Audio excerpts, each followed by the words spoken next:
Okay. Apa tu? Apa ni? Ha? Dompet. Wow. Ya. Kita boleh pergi Kuantan. Pakai Saya Wan.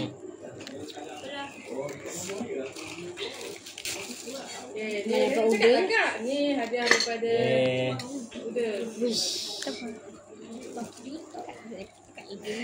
Wan. Jenama. Daniel 10 juta tau. Jenama Bos Tahun. Apa ni? Bos Tahun Pen. Terima kasih. Terima kasih Atul. Okay. Daripada Pak Uda. Video so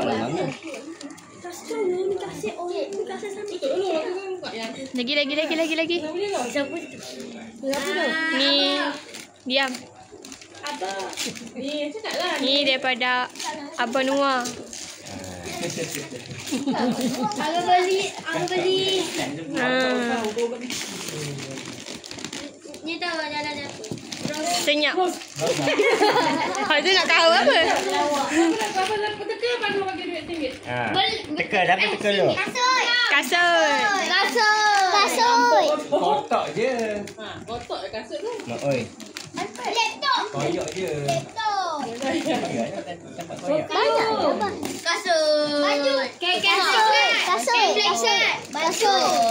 Baju. Kain black card. Okey. Kita berikan ya. Kasut. Kasut tu. Baju. Kasut. Terbalik dah. Dapat kasut. Kasut. Apa? Tadi ada apa? Baju buang. Kasut. Dia pakai plekat. Nanti orang tengok dulu. Okey. Sikit lama sikit. Tengok jenama pun dah tahu dah. Pakai lu. Sarung lu. Sarung. sarung. Ni kena sarung. nak Wan. Cuba. Sarung. Sarung. Muat. Iya. Saya tunjuk Belu. Kuantan esok. Lucu kan. Lucu tengok Ni lain-lain. yang punya ke? Ha? Sekali ya? Ya.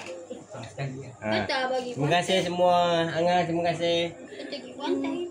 Halang, kau dah sibuk lah Kuantan. Kak Iman ya. Main.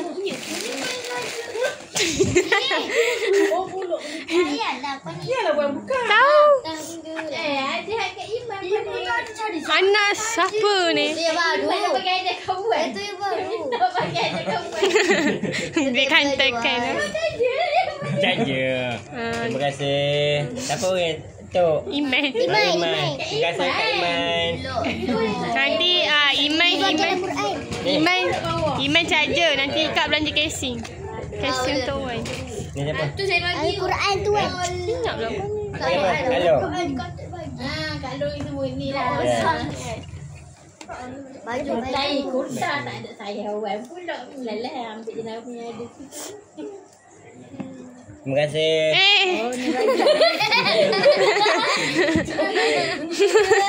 Iman pilih warna semua tu. Ni. Warna beg, warna tu semua dia pilih tu. Kantai dah beli kat mana? Baju.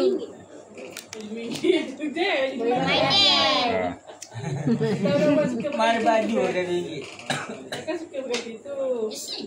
Baju lembek-lembek. Udah buka yang dia tu. Dah. Dah. Ada gambar? Ambil gambar.